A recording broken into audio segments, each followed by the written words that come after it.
O Grande Conflito, capítulo 27. A vida que satisfaz. Como alcançar paz de alma. Onde quer que a palavra de Deus tenha sido fielmente pregada, seguiram-se resultados que atestaram de sua origem divina. O Espírito de Deus acompanhou a mensagem de seus servos e a palavra era proclamada com poder. Os pecadores sentiam-se despertar-se-lhes a consciência. A luz que alumia a todo homem que vem ao mundo iluminava-lhes os íntimos recessos da alma e as coisas ocultas das trevas eram manifestas. Coração e espírito eram possuídos de profunda convicção. Convenciam-se do pecado, da justiça e do juízo vindouro. Tinham a intuição da justiça de Jeová e sentiam terror de aparecer, em sua culpa e impureza, perante aquele que examina os corações. Com angústia exclamavam: quem me livrará do corpo desta morte?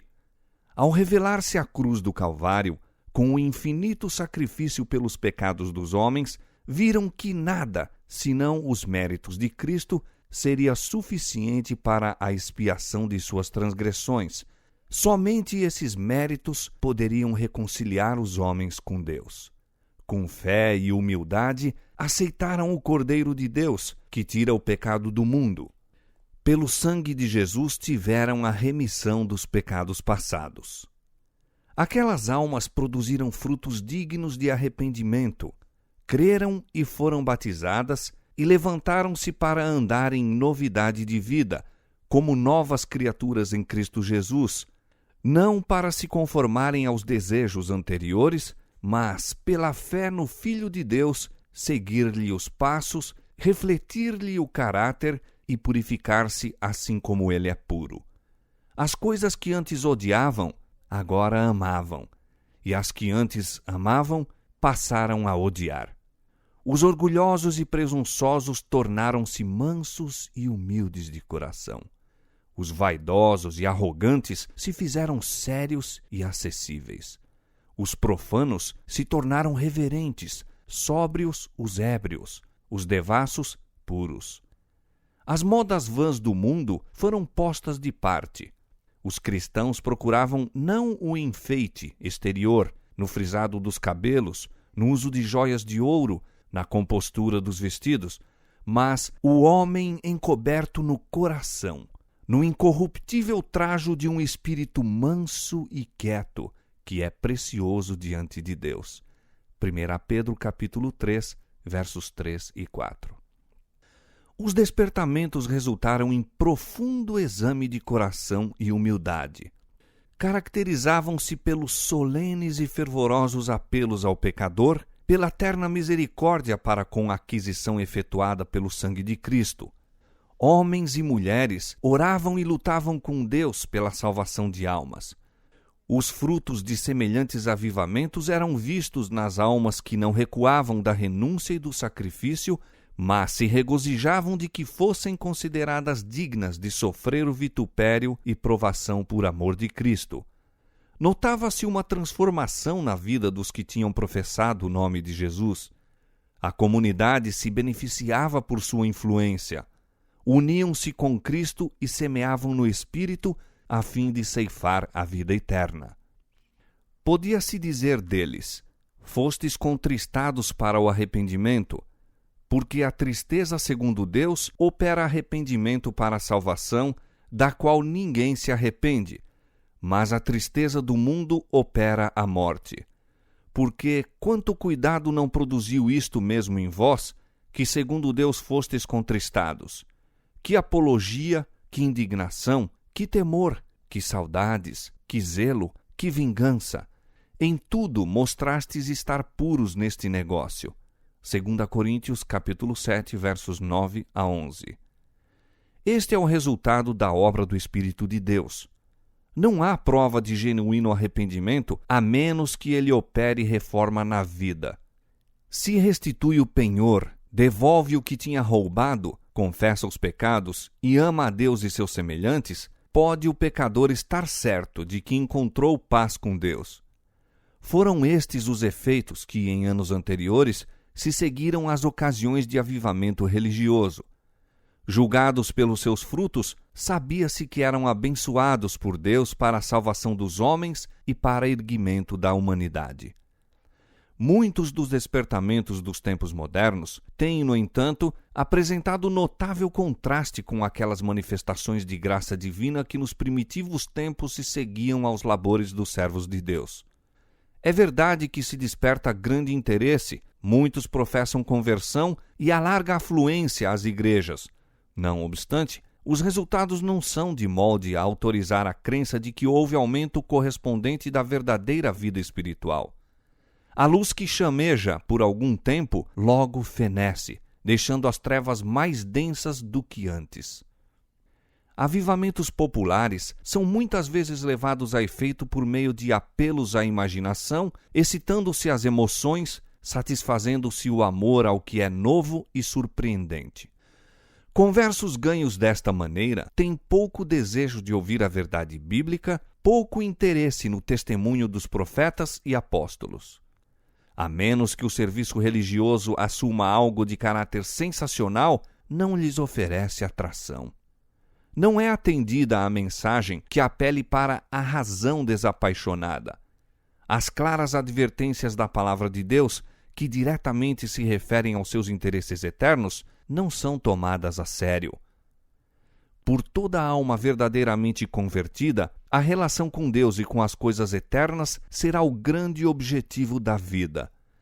Mas onde, nas igrejas populares de hoje, o espírito de consagração a Deus? Os conversos não renunciam ao orgulho e amor do mundo. Não estão mais dispostos a negar-se, tomar a cruz e seguir o manso e humilde Nazareno do que estiveram antes de se converter. A religião tornou-se o entretenimento dos incrédulos e céticos, porque tantos que são portadores de seu nome lhes desconhecem os princípios.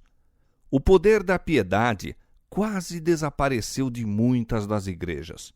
Piqueniques, representações teatrais nas igrejas, quermesses, casas elegantes, ostentação pessoal, desviaram de Deus os pensamentos. Terras e bens e ocupações mundanas absorvem a mente, e as coisas de interesse eterno mal recebem atenção passageira. Apesar do generalizado declínio da fé e da piedade, há verdadeiros seguidores de Cristo nestas igrejas. Antes de os juízos finais de Deus caírem sobre a terra, haverá entre o povo do Senhor tal avivamento da primitiva piedade como não fora testemunhado desde os tempos apostólicos. O Espírito e o poder de Deus serão derramados sobre seus filhos. Naquele tempo, muitos se separarão das igrejas em que o amor deste mundo suplantou o amor a Deus e a sua palavra. Muitos, tanto pastores como leigos, aceitarão alegremente as grandes verdades que Deus providenciou fossem proclamadas no tempo presente, a fim de preparar um povo para a segunda vinda do Senhor. O inimigo das almas deseja estorvar essa obra, e antes que chegue o tempo para tal movimento, esforçar-se-á para impedi-la, introduzindo uma contrafação. Nas igrejas que puder colocar sob seu poder sedutor, fará parecer que a bênção especial de Deus foi derramada. Manifestar-se-á o que será considerado como grande interesse religioso.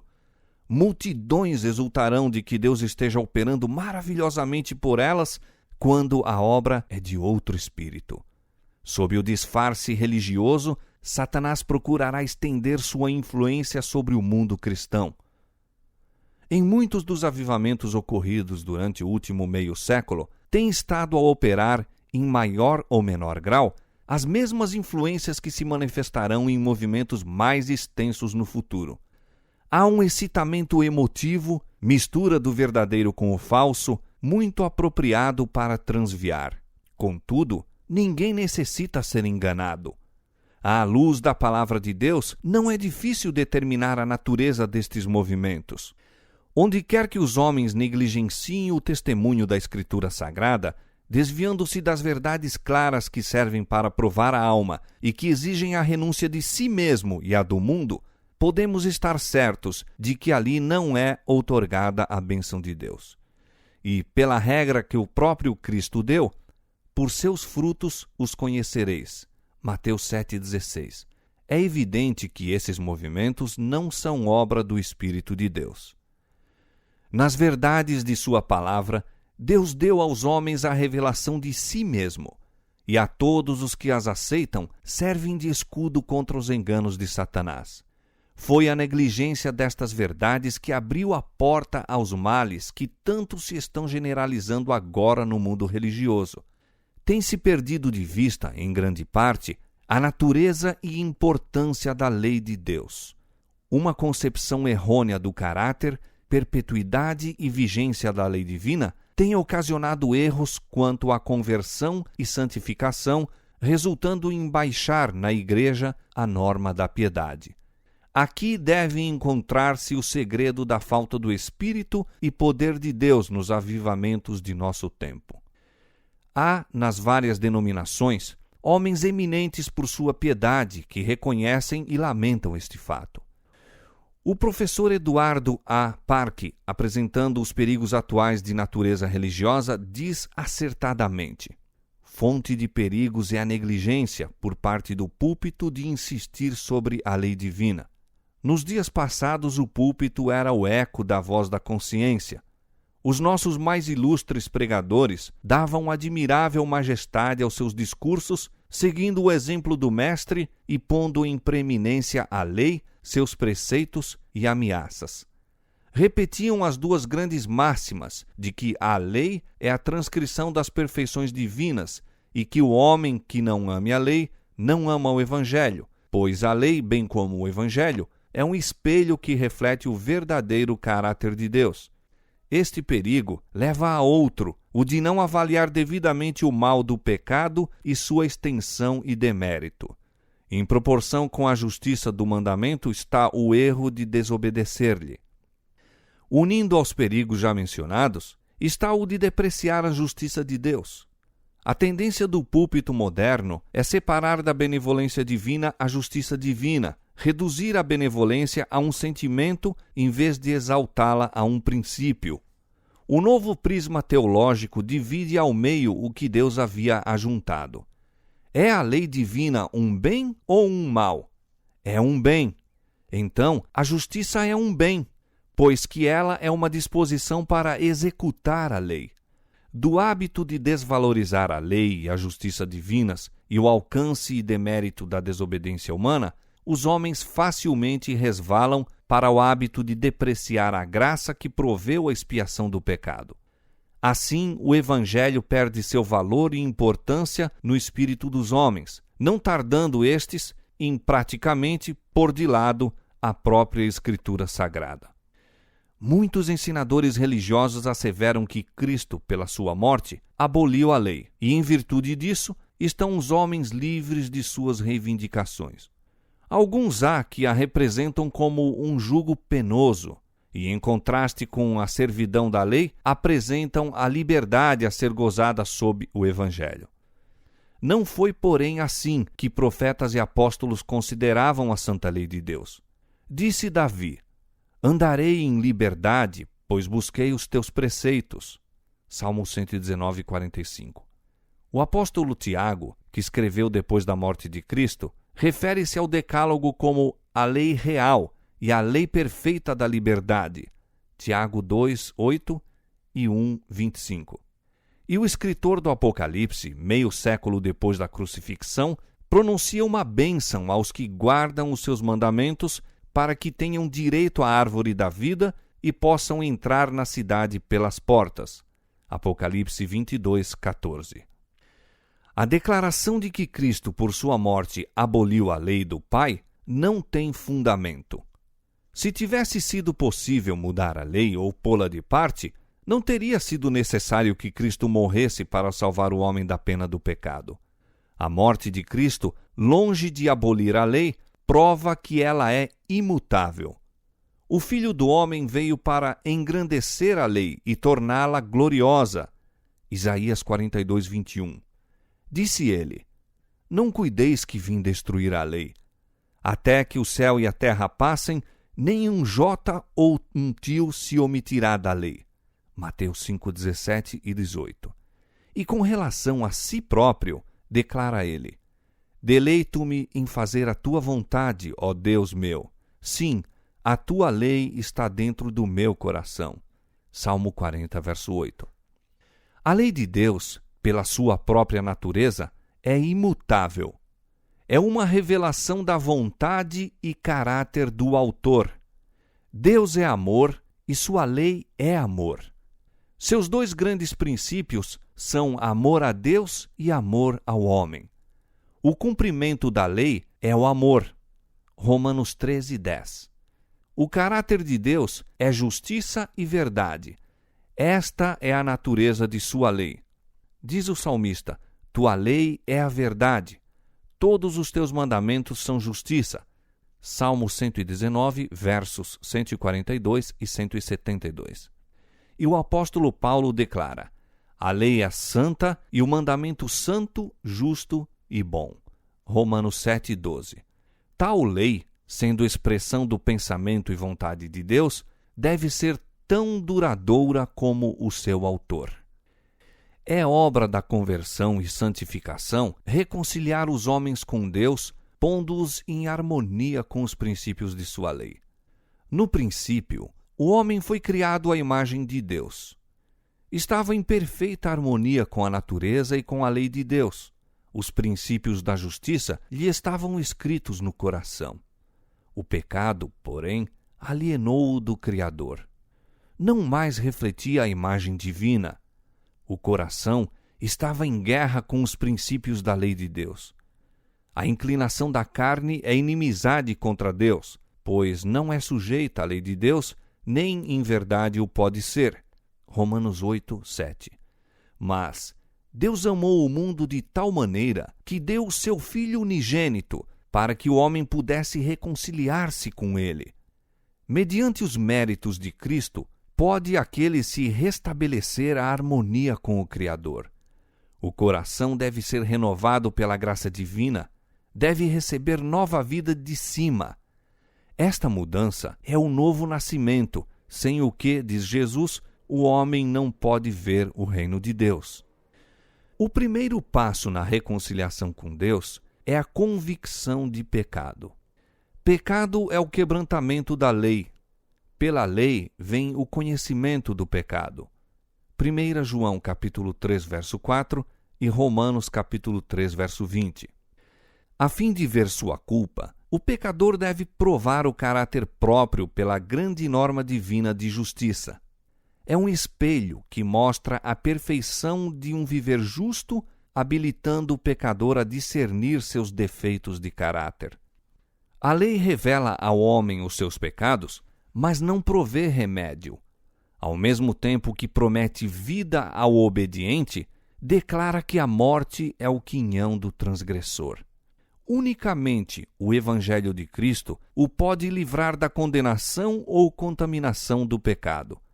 Deve ele exercer o arrependimento em relação a Deus, cuja lei transgrediu, e fé em Cristo, seu sacrifício expiatório. Obtém assim remissão dos pecados e se torna participante da natureza divina. É filho de Deus, tendo recebido o espírito de adoção, pelo qual clama: Abba, Pai. Estaria agora na liberdade de transgredir a lei de Deus? Diz Paulo: anulamos, pois, a lei pela fé? De maneira nenhuma. Antes estabelecemos a lei. Nós que estamos mortos para o pecado, como viveremos ainda nele? E João declara: esta é a caridade de Deus, que guardemos os seus mandamentos, e os seus mandamentos não são pesados. Romanos capítulo 3, verso 31, capítulo 6, verso 2 e 1 João capítulo 5, verso 3. No novo nascimento, o coração é posto em harmonia com Deus ao colocar-se em conformidade com a sua lei. Quando esta poderosa transformação se efetua no pecador, passou ele da morte para a vida, do pecado para a santidade, da transgressão e rebelião para a obediência e lealdade. Terminou a velha vida de afastamento de Deus, começando a nova vida de reconciliação, de fé e amor. Então, a justiça da lei se cumpre em nós, que não andamos segundo a carne, mas segundo o Espírito. Romanos 8,4. E a linguagem da alma será: ó, quanto amo a tua lei! É a minha meditação em todo o dia. Salmo 119, 97. A lei do Senhor é perfeita e refrigera a alma. Salmo 19, verso 7. Sem a lei, os homens não têm uma concepção justa da pureza e santidade de Deus ou da culpa e impureza deles mesmos. Não têm verdadeira convicção do pecado e não sentem necessidade de arrependimento. Não vendo a sua condição perdida, como transgressores da lei de Deus, não se compenetram da necessidade do sangue expiatório de Cristo. A esperança de salvação é aceita sem a mudança radical do coração ou reforma da vida. São assim abundantes as conversões superficiais e unem-se às igrejas multidões que nunca se uniram a Cristo. Outros sim, teorias errôneas sobre a santificação, procedentes da negligência ou rejeição da lei divina, ocupam lugar preeminente nos movimentos religiosos da época. Essas teorias não somente são falsas no que respeita à doutrina, mas também perigosas nos resultados práticos. E o fato de que estejam tão geralmente alcançando aceitação torna duplamente essencial que todos tenham clara compreensão do que as Escrituras ensinam a tal respeito. A verdadeira santificação é doutrina bíblica. O apóstolo Paulo, em carta à igreja de Tessalônica, declara: esta é a vontade de Deus, a vossa santificação, e roga, e o mesmo Deus de paz vos santifique em tudo. 1 Tessalonicenses capítulo 4, verso 3 e capítulo 5, verso 23. A Bíblia ensina claramente o que é a santificação e como deve ser alcançada. O Salvador orou pelos discípulos: santifica-os na verdade. A tua palavra é a verdade. João capítulo 17, verso 17. E Paulo ensina que os crentes devem ser santificados pelo Espírito Santo. Romanos 15, 16. Qual é a obra do Espírito Santo? Disse Jesus aos discípulos: quando vier aquele Espírito de verdade, ele vos guiará em toda a verdade. João 16, 13. E o salmista declara: tua lei é a verdade. Pela palavra e Espírito de Deus, se revelam aos homens os grandes princípios de justiça incorporados em sua lei. E desde que a lei de Deus é santa, justa e boa, e transunto da perfeição divina, segue-se que o caráter formado pela obediência àquela lei será santo. Cristo é um exemplo perfeito de semelhante caráter. Diz ele: eu tenho guardado os mandamentos de meu Pai. Eu faço sempre o que lhe agrada. João capítulo 15, verso 10 e capítulo 8, verso 29. Os seguidores de Cristo devem tornar-se semelhantes a ele. Pela graça de Deus, devem formar caráter em harmonia com os princípios de sua santa lei. Isto é santificação bíblica. Esta obra unicamente pode ser efetuada pela fé em Cristo, pelo poder do Espírito de Deus habitando em nós. Paulo admoesta aos crentes: operai a vossa salvação com temor e tremor, porque Deus é o que opera em vós tanto o querer como o efetuar segundo a sua boa vontade. Filipenses 2, versos 12 e 13. O cristão sentirá as insinuações do pecado, mas sustentará a luta constante contra ele. Aqui é que o auxílio de Cristo é necessário. A fraqueza humana se une à força divina e a fé exclama: graças a Deus que nos dá a vitória por nosso Senhor Jesus Cristo. 1 Coríntios 15, 57. As Escrituras claramente revelam que a obra da santificação é progressiva. Quando na conversão o pecador acha paz com Deus mediante o sangue expiatório, apenas iniciou a vida cristã.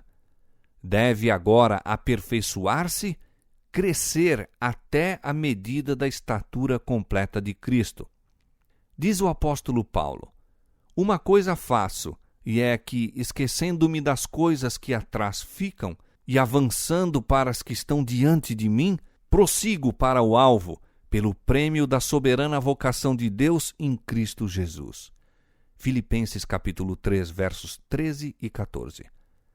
E Pedro nos apresenta os passos por que a santificação bíblica deve ser atingida. Pondo nisto mesmo toda a diligência, acrescentai à vossa fé a virtude, e a virtude a ciência, e a ciência temperança, e a temperança paciência, e a paciência piedade, e a piedade amor fraternal, e ao amor fraternal caridade, porque fazendo isto nunca jamais tropeçareis. 2 Pedro capítulo 1, versos 5 a 10. Os que experimentam a santificação bíblica manifestarão um espírito de humildade. Como Moisés, depois de contemplarem a augusta e majestosa santidade, veem a sua própria indignidade contrastando com a pureza e excelsa perfeição do Ser infinito. O profeta Daniel é um exemplo da verdadeira santificação. Seus longos anos foram cheios de nobre serviço a seu mestre. Foi um homem muito desejado do céu. Daniel 10, 11. Todavia, ao invés de pretender ser puro e santo, este honrado profeta, quando pleiteava perante Deus em prol de seu povo, identificou-se com os que positivamente eram pecadores em Israel. Não lançamos as nossas súplicas perante tua face, fiados em nossas justiças, mas em tuas muitas misericórdias. Pecamos, obramos impiamente, declara ele.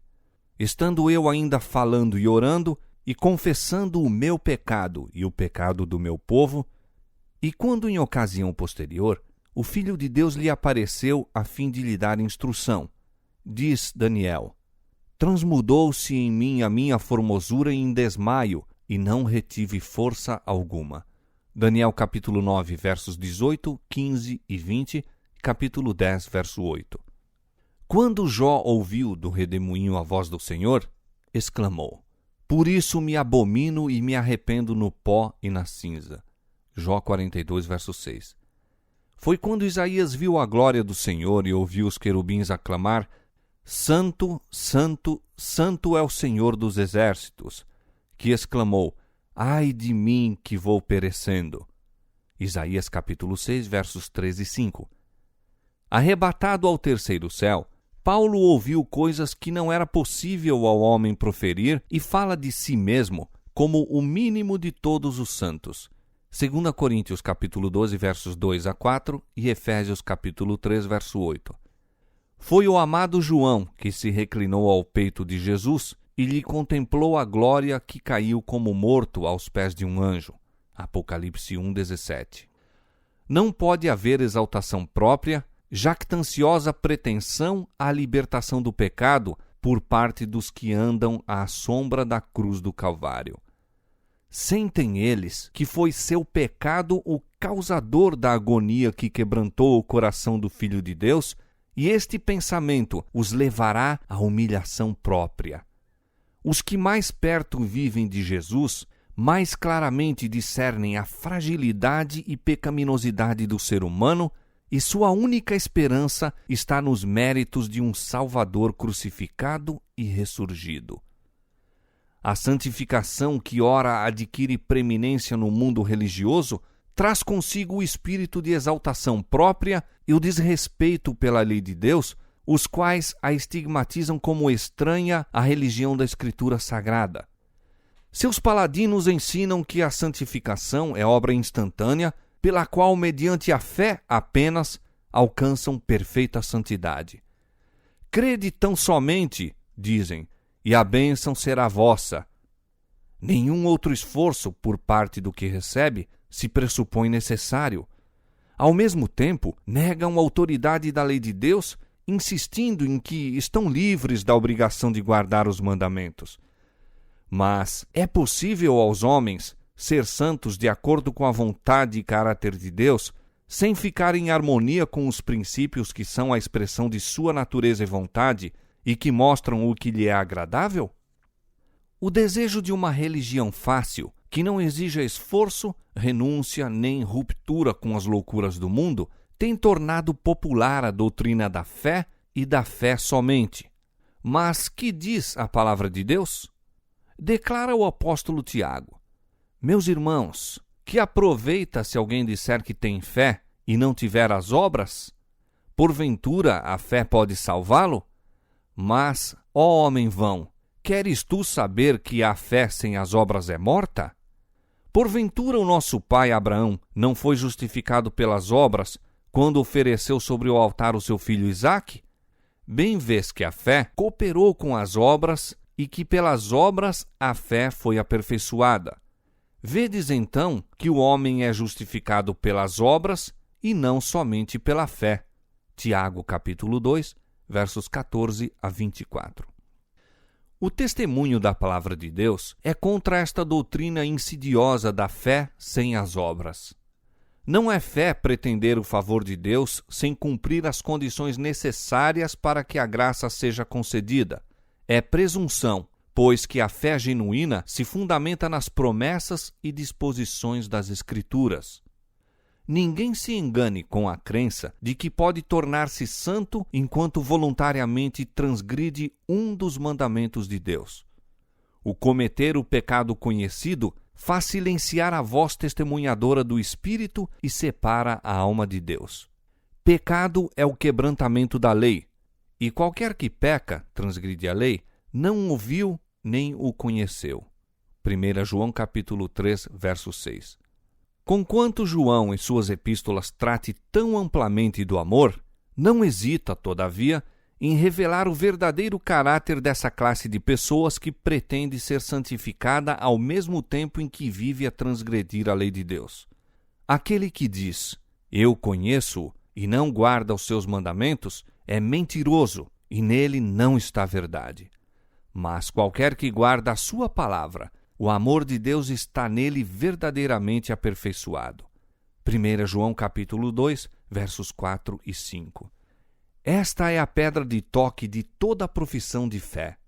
Não podemos atribuir santidade a qualquer pessoa sem feri-la pela medida da única norma divina de santidade no céu e na terra.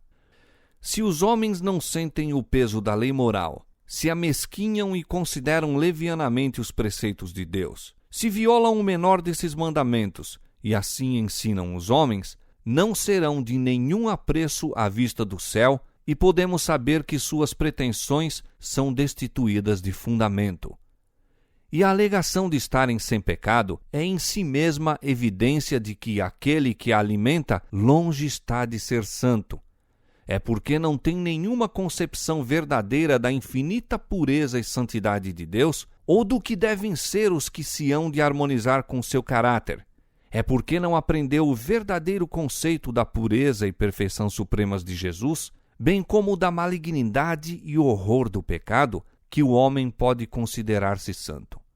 Quanto maior a distância entre ele e Cristo, e quanto mais impróprias forem suas concepções do caráter e requisitos divinos, tanto mais justo parecerá aos seus próprios olhos. A santificação apresentada nas Escrituras compreende o ser inteiro, espírito, alma e corpo. Paulo orou pelos Tessalonicenses para que todo o seu espírito e alma e corpo fossem plenamente conservados e irrepreensíveis para a vinda de nosso Senhor Jesus Cristo. 1 Tessalonicenses 5, 23. Outra vez escreve ele aos crentes: rogo-vos, pois, irmãos, pela compaixão de Deus, que apresenteis os vossos corpos em sacrifício vivo, santo e agradável a Deus. Romanos 12, 1. No tempo do antigo Israel, toda oferta trazida como sacrifício a Deus era cuidadosamente examinada. Se descobria qualquer defeito no animal apresentado, era rejeitado, pois Deus recomendara que a oferta fosse sem mancha. Assim se ordena aos cristãos que apresentem o corpo em sacrifício vivo, santo e agradável a Deus. A fim de fazerem isto, todas as faculdades devem ser conservadas na melhor condição possível. Todo uso ou costume que enfraquece a força física ou mental inabilita o homem para o serviço de seu Criador. e agradar-se-á a Deus com qualquer coisa que seja menos do que o melhor que podemos oferecer? Disse Cristo: amarás o Senhor teu Deus de todo o teu coração. Os que amam a Deus de todo o coração desejarão prestar-lhe o melhor serviço de sua vida e estarão constantemente procurando pôr toda a faculdade do ser em harmonia com as leis que os tornarão aptos a fazer a sua vontade. Não aviltarão nem mancharão pela condescendência com o apetite ou paixões a oferta que apresentam a seu Pai Celestial. Diz Pedro: peço-vos que vos abstenhais das concupiscências carnais que combatem contra a alma. 1 Pedro 2,11. Toda condescendência pecaminosa tende a embotar as faculdades e a destruir o poder de percepção mental e espiritual, e a palavra ou o Espírito de Deus apenas poderão impressionar debilmente o coração. Paulo escreve aos Coríntios: purifiquemo-nos de toda a imundícia da carne e do espírito, aperfeiçoando a santificação no temor de Deus. 2 Coríntios 7:1. E entre os frutos do Espírito, caridade, gozo, paz, longanimidade, benignidade, bondade, fé, mansidão, enumera a temperança. Gálatas capítulo 5, versos 22 e 23. A despeito destas declarações inspiradas, quantos professos cristãos se acham a debilitar suas faculdades em busca de ganhos ou na adoração da moda? Quantos há que estão a aviltar a varonilidade e a semelhança de Deus pela glutoneria, pelo beber vinho, pelos prazeres proibidos? E a igreja, em vez de reprovar, muitas vezes acoroçoa o mal, apelando para o apetite, para o desejo de lucros ou para o amor ao prazer, a fim de encher o seu tesouro que o amor a Cristo é demasiado fraco para suprir. Se Jesus entrasse nas igrejas de hoje e visse as festas e comércio iníquo ali levados a efeito em nome da religião, não expulsaria ele a esses profanadores, assim como baniu do templo os cambistas? O apóstolo Tiago declara que a sabedoria de cima é primeiramente pura. Houvesse ele encontrado os que proferem o precioso nome de Jesus com lábios poluídos pelo fumo, aqueles cujo hálito e pessoa se acham contaminados pelo seu desagradável odor e que corrompem o ar do céu, forçando a todos ao seu redor a respirar o veneno, sim, houvesse o apóstolo tomado conhecimento de prática tão contrária à pureza do Evangelho, e não teria ele denunciado como terrena, animal e diabólica? Escravos do fumo, pretendendo a bênção da santificação completa, falam sobre sua esperança do céu. Mas a palavra de Deus claramente diz que não entrará nela coisa alguma que contamine. Apocalipse 21, 27. Não sabeis que o vosso corpo é o templo do Espírito Santo, que habita em vós, proveniente de Deus, e que não sois de vós mesmos? Porque fostes comprados por bom preço. Glorificai, pois, a Deus no vosso corpo e no vosso espírito, os quais pertencem a Deus. 1 Coríntios capítulo 6, versos 19 e 20. Aquele cujo corpo é o templo do Espírito Santo não se escravizará por hábito pernicioso. Suas faculdades pertencem a Cristo, que o comprou com preço de sangue. Sua propriedade é do Senhor. Como poderia ficar sem culpa malbaratando o capital que lhe é confiado? Cristãos professos despendem anualmente soma considerável com inúteis e perniciosas condescendências, enquanto almas estão perecendo à falta da palavra da vida. Deus é roubado nos dízimos e ofertas, enquanto consomem no altar das destruidoras concupiscências mais do que dão para socorrer os pobres ou para o sustento do Evangelho. Se todos os que professam ser seguidores de Cristo fossem verdadeiramente santificados, seus meios, em vez de serem gastos com desnecessárias e mesmo nocivas condescendências, reverteriam para o tesouro do Senhor, e os cristãos dariam um exemplo de temperança, renúncia e sacrifício. Seriam, então, a luz do mundo. O mundo está entregue à satisfação de si mesmo. A concupiscência da carne, a concupiscência dos olhos e a soberba da vida dominam as massas populares. Os seguidores de Cristo, porém, possuem uma vocação mais elevada. Saí do meio deles e apartai-vos, diz o Senhor, e não toqueis nada imundo.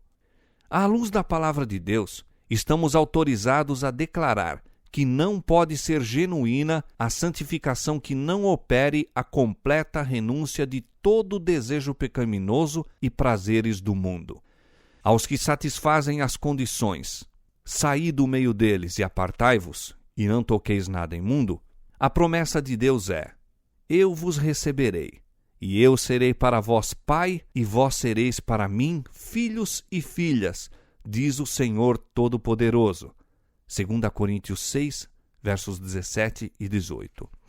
É privilégio e dever de todo cristão ter uma experiência rica e abundante nas coisas de Deus. Eu sou a luz do mundo, disse Jesus. Aquele que me segue não andará em trevas, mas terá a luz da vida. João 8:12. A vereda dos justos é como a luz da aurora que vai brilhando mais e mais até ser dia perfeito. Provérbios 4:18. Cada passo de fé e obediência leva a alma em relação mais íntima com a luz do mundo em que não há trevas humanas. Os brilhantes raios do sol da justiça resplandecem sobre os servos de Deus e devem estes refletir os seus raios. Assim como as estrelas nos falam de uma grande luz no céu, com cuja glória refulgem, assim também os cristãos devem tornar manifesto que há no trono do universo um Deus, cujo caráter é digno de louvor e imitação. As graças de seu espírito, a pureza e santidade de seu caráter, manifestar-se-ão em suas testemunhas. Paulo, em sua carta aos Colossenses, apresenta as ricas bênçãos concedidas aos filhos de Deus. Diz ele: não cessamos de orar por vós e de pedir que sejais cheios do conhecimento da sua vontade em toda a sabedoria e inteligência espiritual, para que possais andar dignamente diante do Senhor, agradando-lhe em tudo, frutificando em toda boa obra e crescendo no conhecimento de Deus, corroborados em toda a fortaleza segundo a força da sua glória, em toda a paciência e longanimidade com gozo. Colossenses 1, 9-11. Outra vez escreve acerca de seu desejo que os irmãos de Éfeso chegassem a compreender a altura do privilégio do cristão. Abre perante eles, na linguagem mais compreensiva, o poder e conhecimento maravilhosos que podiam possuir como filhos e filhas do Altíssimo.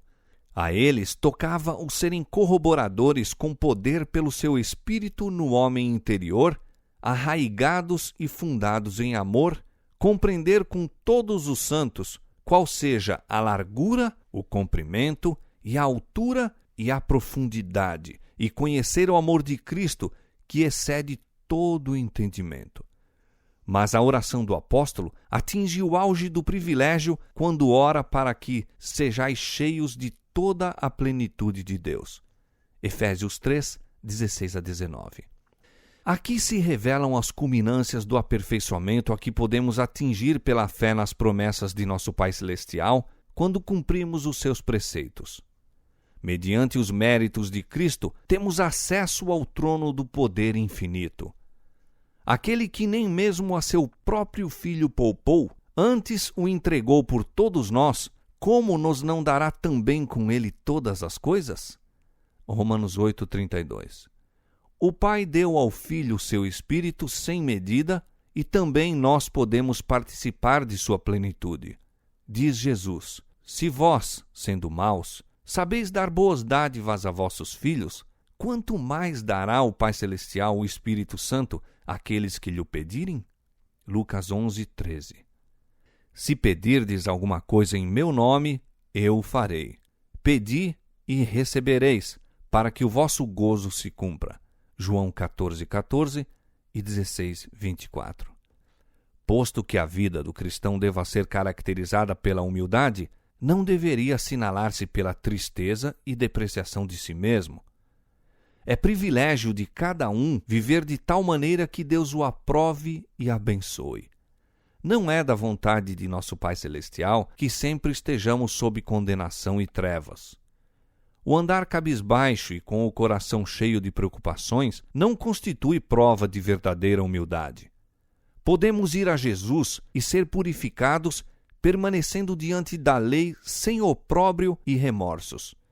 Nenhuma condenação há para os que estão em Cristo Jesus, que não andam segundo a carne, mas segundo o Espírito. Romanos 8:1. Por meio de Jesus, os decaídos filhos de Adão se tornam filhos de Deus. Assim, o que santifica como os que são santificados são todos de um, por cuja causa não se envergonha de lhes chamar irmãos. Hebreus 2:11. A vida cristã deve ser de fé, vitória e alegria em Deus. Todo o que é nascido de Deus vence o mundo, e esta é a vitória que vence o mundo, a nossa fé. 1 João 5:4. Com acerto, disse Neemias, servo de Deus: a alegria do Senhor é a vossa força. Neemias 8:10.